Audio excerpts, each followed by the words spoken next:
welcome to the program. I'm David Speers and we're coming to you live from Melbourne tonight. And joining me on the panel, comedian Arj Barker, singer-songwriter Missy Higgins, who I'm delighted to say will be performing for us later as well.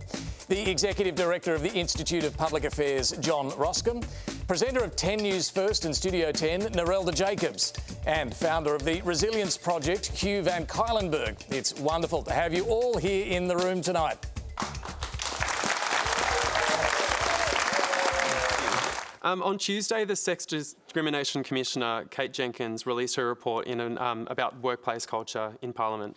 That same afternoon, a male senator from the Coalition Party, David Van, was accused of making animal noises at Tasmanian Independent Senator Jackie Lambie while she was speaking during question time.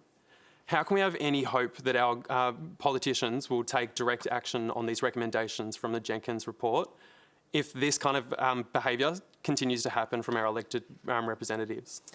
So David Van, he denied growling at Jackie Lambie, but he did apologise for doing something. Narelda, let's come to you first on this. From what we've seen this week, do you think those Jenkins recommendations are being taken seriously? They're going to have to be taken seriously because, as you said in the intro, we began with women chanting "enough is enough" at the beginning of the year, and that's exactly what we've seen at the end of the year, and particularly today and with Kate Jenkins' report. And what struck me is that the perpetrators of the harassment and everything that Kate laid out in the report have been people typically groomed by society to succeed, and some of them groomed specifically to go into politics. Some of them even probably to be prime ministers. How's that going for us? It's a society problem. It's a whole of society problem. And we imagine a society then that grooms people that up until now have been told that they can't go into politics, that there are obstacles in the way, that they want to go, but it's not for you. Imagine if people who want to make a change go into politics, and that's what we're going to be seeing in the next generation of politicians. It's about the message that goes through to that next generation. Look, he wasn't the only one apologising. The Greens Senator Lydia Thorpe also apologised for saying to Liberal Senator Holly Hughes, "At least I keep my legs closed." It's really been a shocking week in terms of parliamentary behaviour. Missy, do you think anything's really changed this year? As far as in Parliament? That behaviour in Parliament in particular? I think that it's going to be something that's a slow change as far as, more and more women are getting the courage to stand up. And as, Grace Tame and Brittany Higgins have shown us,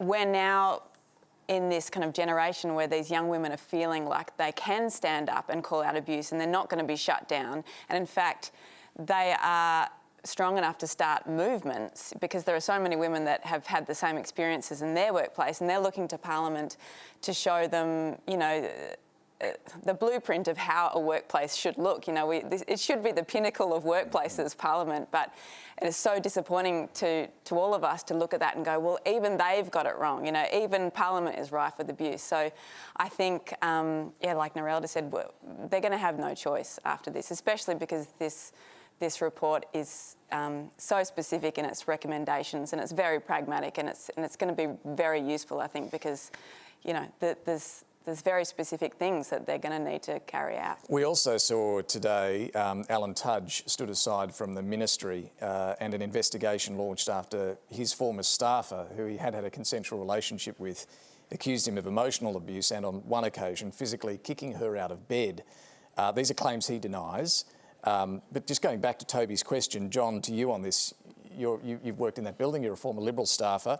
When are we going to see a better standard in Parliament? Well, as you said, David, I've worked in Parliament, and Parliament is far from the pinnacle of a good workplace. You have politicians on both sides who are terrific at stacking branches, but can't manage, can't lead, wouldn't find a lower middle management position in the private sector.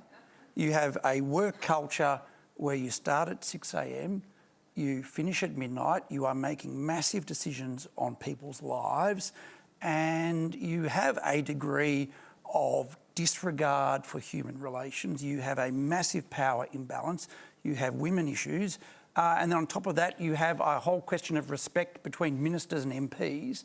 and their staff and the public. So I think this year we have seen a good discussion about the people we vote for starting to act better, treat us better and treat each other better. Or men issues, I guess, as some have correctly pointed out. And they are absolutely men who are wielding this power. Hugh, you work with a lot of sporting clubs as well, and some of these problems we do see in the footy codes in particular. What can be done to change the culture when it comes to attitudes towards women and treatment of women? Yeah, I just want to jump on that really good question before. I just feel like, I mean, I'm not an expert on politics like John is, but I am an expert on how I feel, and I just feel so let down by politicians at the moment. I feel like this time more than ever, like this is such a crisis we're in all over the country, you know, and you open the paper and you want inspiration, you want to hear what we're doing to fix the problems, and you read this rot. I just think we deserve, as Australians, I just think we deserve so much better than we're currently getting. So, yeah, I think I agree with it, you know, what everyone said. And there are, you know, unique circumstances when it comes to Parliament and the fact that they're elected and so on, but if you're trying to change attitudes at an individual level, what have you experienced as a successful approach? Yeah, okay. So sporting clubs, I've seen some really beautiful stuff happen, and I can only comment on what I've seen. You know, I think the younger generation of boys, especially coming through sporting clubs, I see some really special stuff. I had a terrific club, Port Adelaide, a 19-year-old kid got up and spoke about his sister's struggles with addiction, the fact she'd gone missing for a while, and he did that in front of a room full of 45 men, and they all got up and hugged him at the end of it. A lot of tears in the room, and I was so moved by that. And one of the senior players one of the coaches who's in his 40s said, that never would have been okay 20 years ago. And I just feel like times are definitely changing. And when I saw that, when I saw those men giving this 19-year-old a hug, it gave me great hope for the future. Arj, do we have a particular problem with our politics in Australia compared to the US, or is this a problem everywhere? First, I just want to say, wow, this show is really serious, isn't it? So far. I got the night's young. I mean, I'll get used to it, but the reason I'm here is because I'd never seen the show, and I got an email from your producer saying you want to be on the show, and I was hanging out with Akmal, the comedian Akmal, at the time, and I said, do you think I should do it? And he said, oh yeah, you'll love it. It's just like Good News Week. And so I think he's at home laughing right now. I'm pretty good, but listen, Hugh talked about being let down by politicians. I mean, try living in America for the last 4 years. I mean, what a train wreck, and that's not over yet. In fact, it may be getting worse. I don't know, but absolutely, politicians are, they've been running amok, probably for decades, and maybe now because we're in the age of information, and more people are getting heard, which is a great thing, and I think the public maybe is getting more angry and wants change. So I don't think it happens quickly. I think social evolution is slow, and it doesn't go automatically. But you know, I'm hopeful too. I think I agree with you, Hugh. I think to be able to change, for an individual to change their behaviour, you need to really get vulnerable with yourself and admit that there is something to change in the first place.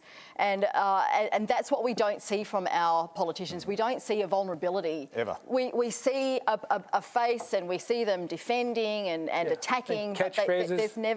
There's never that vulnerability.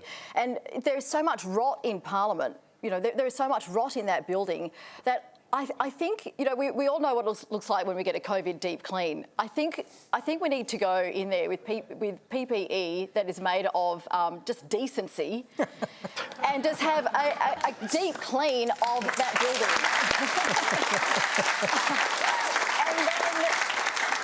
and then have elders, traditional owners, go in and do a smoking cleansing of the entire building. There you go.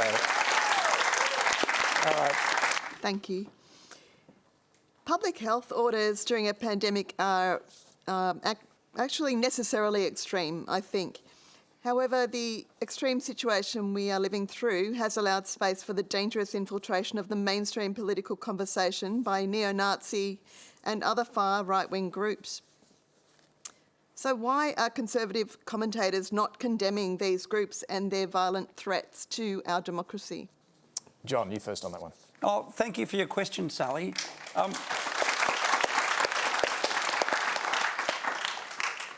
From my perspective, I see in Victoria over the last 2 years, Parliament shut down.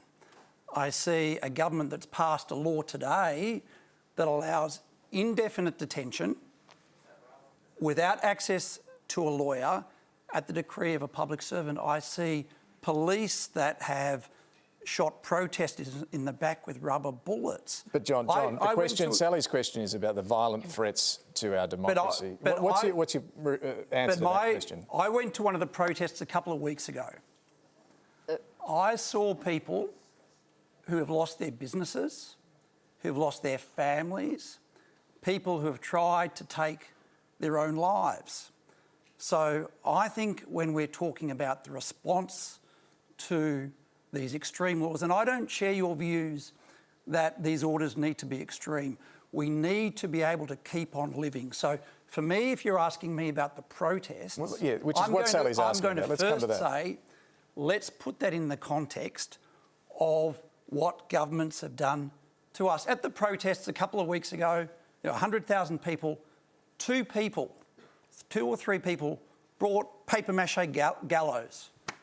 I don't think we've got any perspective if we're going to focus on that and we're going to forget what governments have done to us. I think if we're talking in the terms you are, what we're doing is delegitimising legitimate protest responding to the real concerns of hundreds of thousands of Australians. But John, there can be legitimate protests there, but you can also condemn, can't you, the gallows, the nooses, the people saying, I want to see Dan Andrews dangling from a rope, the physical threats to not only him, but the WA Premier, the Northern Territory Chief Minister, they're saying their kids... David, you absolutely can, and we should, in the same way as we should condemn when Tony Abbott was burned in effigy. But why does the qualifier have to be there? Because it's a double standard, David.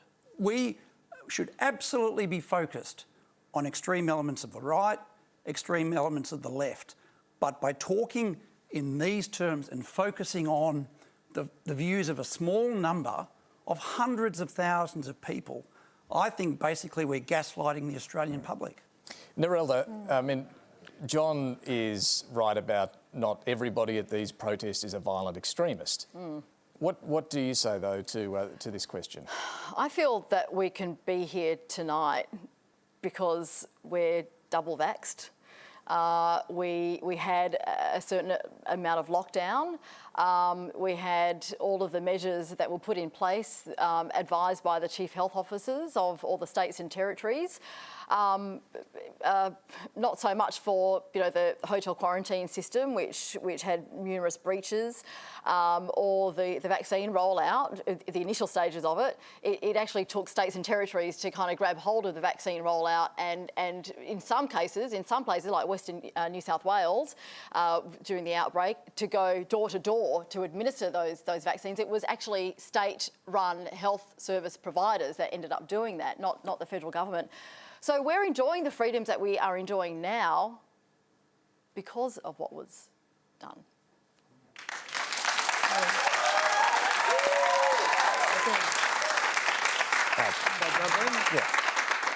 Well, I don't know where to start because I have a lot of feelings about this. I've been here the whole time with you guys, right here in Melbourne, and being a guest in this country, I tend to, follow what the government tells me. I tend to do it, and I know people are angry. And I know they're not all right-wing extremists. I don't agree with those guys that you're talking about at all. People are mad. Even on the way here, we went by, there's still a protest out there in the city. Still a few guys hanging out there yelling, Dictator Dan, Dictator Dan. And I just feel like, I didn't say it. I think that's a pretty disrespectful way to refer to Warden Andrews. He's just trying to do his job. And basically, the government screwed up a lot. You pointed that out, but I agree with Narelda that, I believe we went through that because it was like the herd protecting the more, the more susceptible people, and it's sort of like chipping in and do the right thing. It wasn't fun at all. The government tried to make it better. Oh, no international travel, but we'll have a travel bubble between Australia and New Zealand. And, I was impressed. I didn't even know we had that technology. But I think I'll still wait and take an airplane. Because the bubble's going to take a long time. You ever see how slow a bubble goes? It takes like an hour to cross a children's birthday party. So I don't know what to think of the whole thing. It's a mess. I just hope Omicron doesn't have its way. Hugh, lockdowns and mandates, particularly around vaccines, have been really polarising issues, right? This year in particular. Do you have any empathy for some of those who've been out protesting? Well, I did ABC Breakfast News on Tuesday morning and I drove past the Treasury building or Parliament House, wherever the protests were, and I saw them.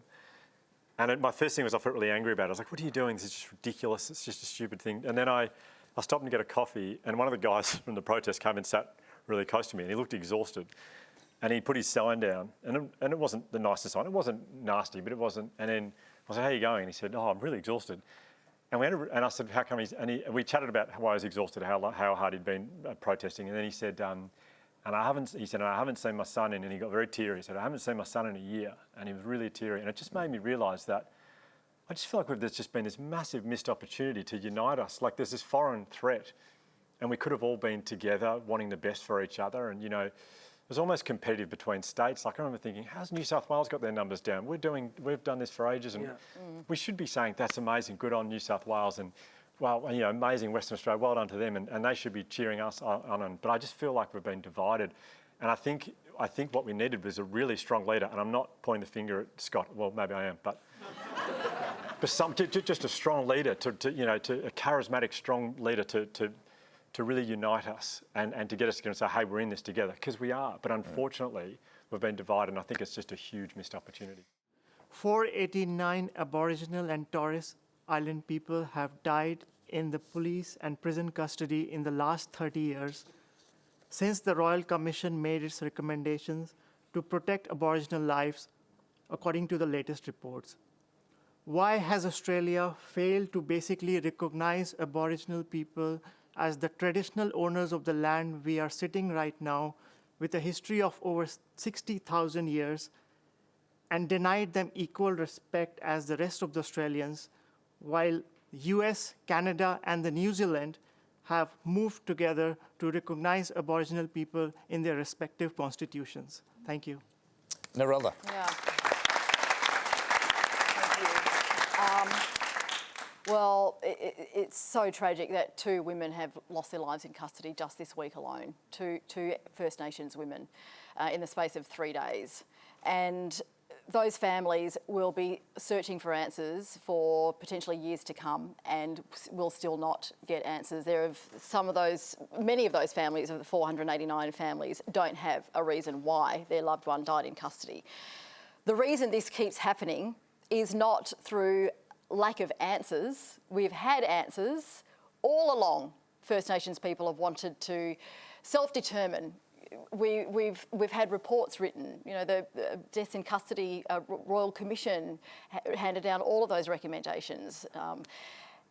The reason why it's still happening is because the colonial patriarchy want to keep us oppressed so that they can maintain the power.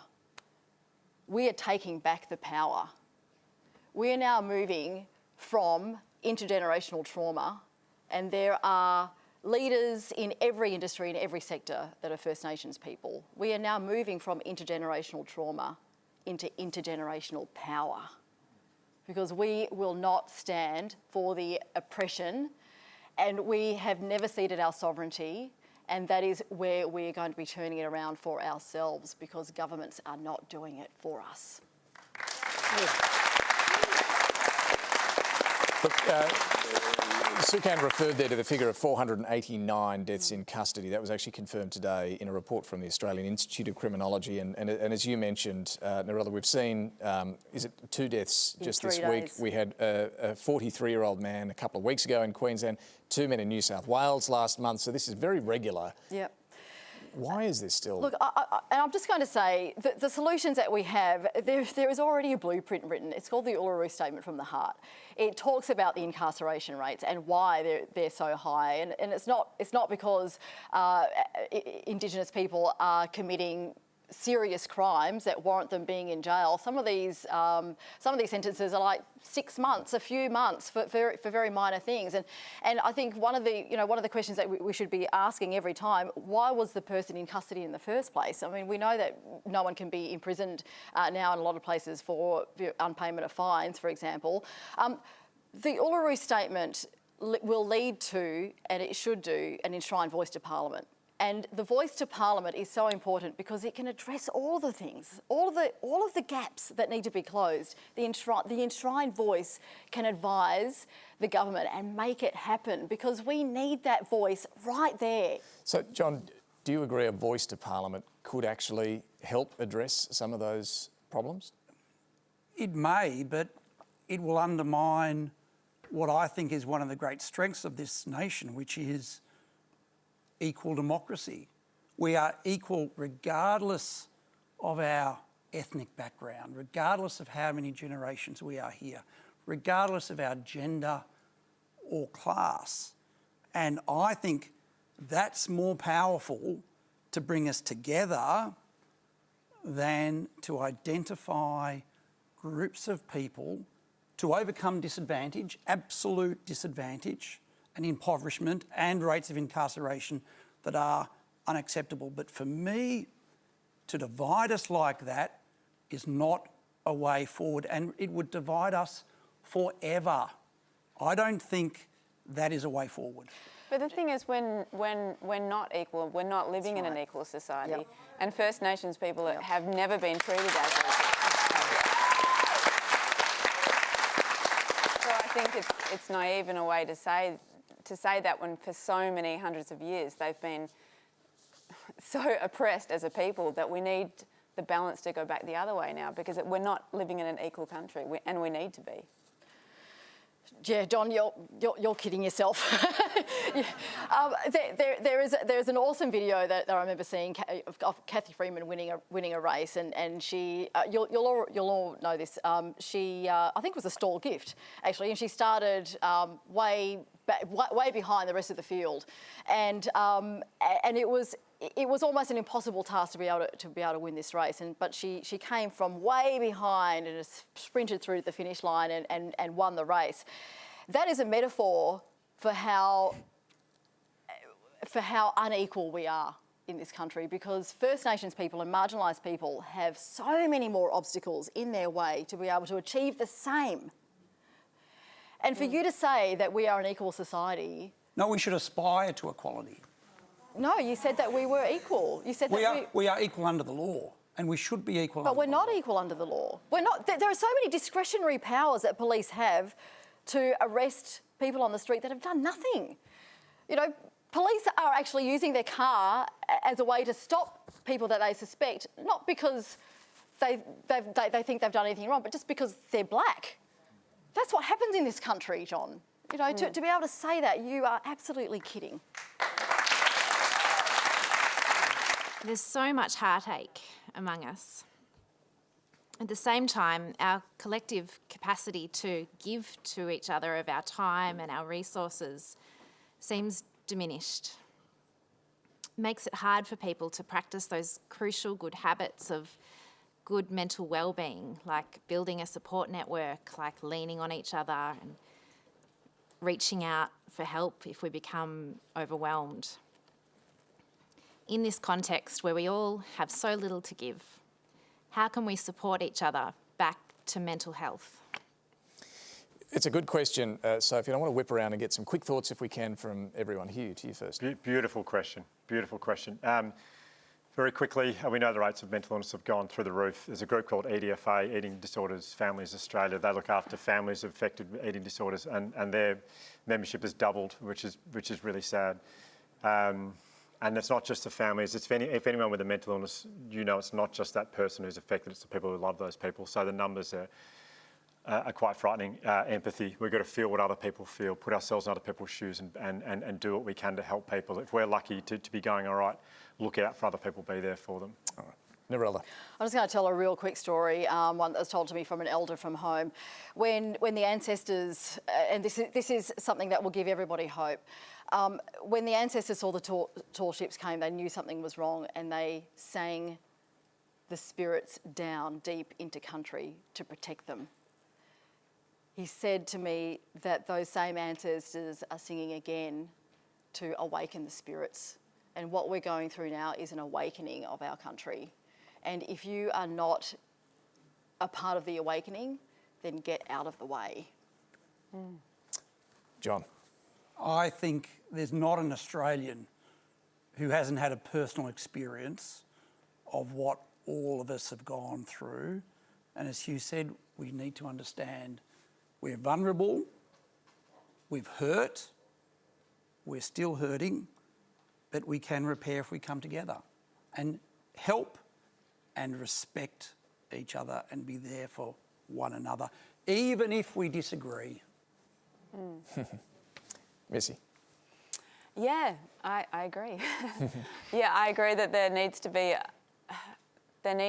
a closing of the divide. I think that we need to start talking to each other. We need to start, as you said, we need to start listening to these protesters and what they're actually going through, rather than just criticise and shout at each other over social media. You know, we are all in this together. This is the first time globally we've ever been experiencing the exact same thing. Well, I don't know. Maybe there's been plagues and everything, but this is the first time in our generations that this has happened. So we need to take this opportunity to realise that we're all one people, and that it's only going to work if we're a cohesive society, a cohesive country, a cohesive world. So there are some really, really important lessons that I feel like it would really benefit us to listen to that have come out of this. Arj. I'll keep it as quick as possible. I'll just say, try to go through your day with your heart open and look around and see if someone, say, hey, are you all right? Just like think about everyone else as like we're all human family. I know it sounds a little corny, but it's true. Try to be there for everyone, including strangers, and it makes your day nicer too. Look, a great question, some great answers to finish the show, finish the series on for this year. In fact, that's all the questions we do have time for. Thanks to our panel, Arj Barker, Missy Higgins, John Roskam, Narelda Jacobs and Hugh van Cuylenburg. And thanks to our fantastic studio audience for those questions tonight. Big thanks to all of you.